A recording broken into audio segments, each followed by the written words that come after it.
Khorne here, and today I will be talking about why I don't like the new slave system for the Dark Elves in Warhammer 3, and what I would like to see from any potential Dark Elf rework.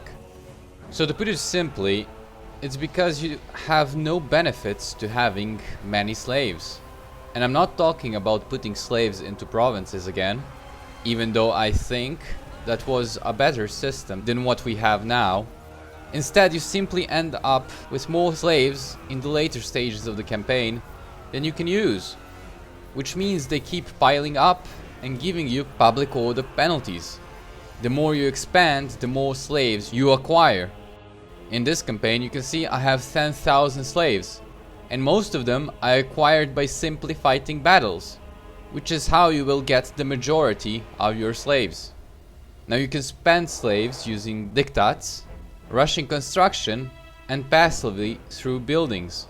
In the early stages of a campaign, slaves can be rather scarce, and you will often struggle to maintain a healthy balance of them. However, as the campaign progresses and you expand, you will fight more and more battles, resulting in more and more slaves.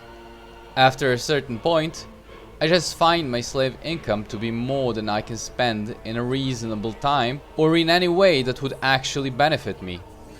I also have no incentives to keep slaves in reserves and often find I have to spend them in less than ideal ways just to avoid public order problems.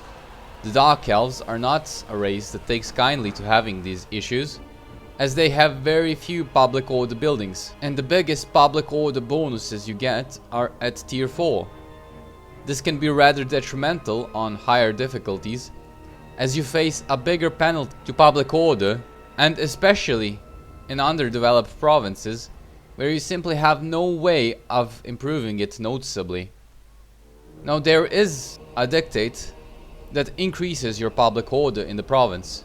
However, I found this does not fix the issue and in fact exacerbates it, because what ends up happening is I use the dictate and the other dictates close for the next 5 turns.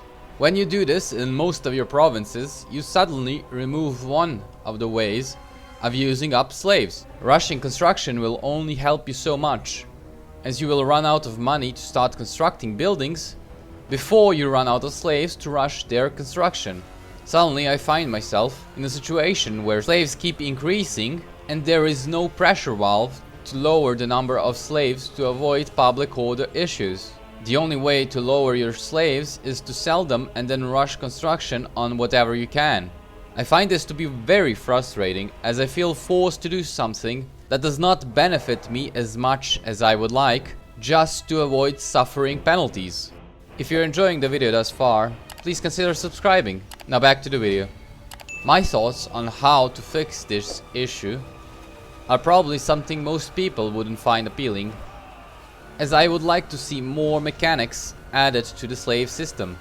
I wouldn't have slaves decrease public order faction-wide, as it can be too much to handle on higher difficulties. Instead, I would remove the supply lines from the Dark Elves and have high slave numbers increase the cost of maintaining your Dark Elf units. This, in my opinion, would simulate having difficulties with restraining slaves better.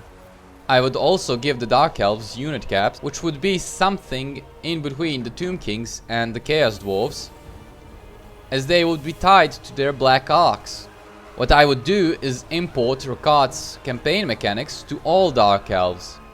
But instead of getting war beasts when raiding, sacking and occupying, they would get units of the race they are attacking.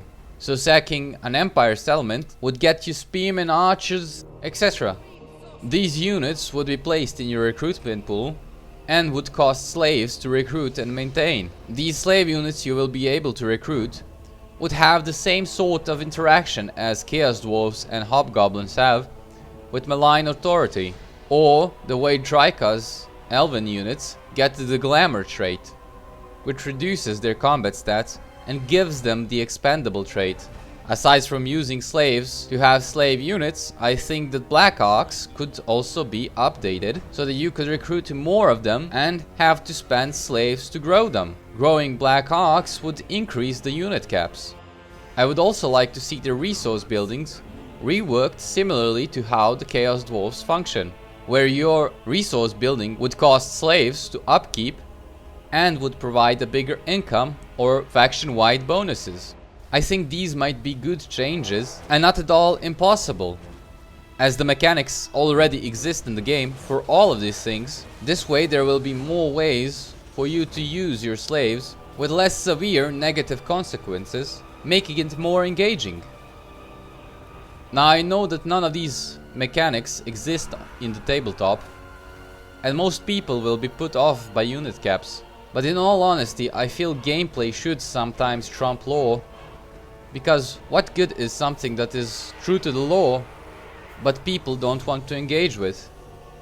Well, these are my thoughts on the Dark Elves Slaves mechanics and how it could be changed. Please do share your opinion in the comments. If you enjoyed the video, please consider subscribing. Thank you for watching, and until next time.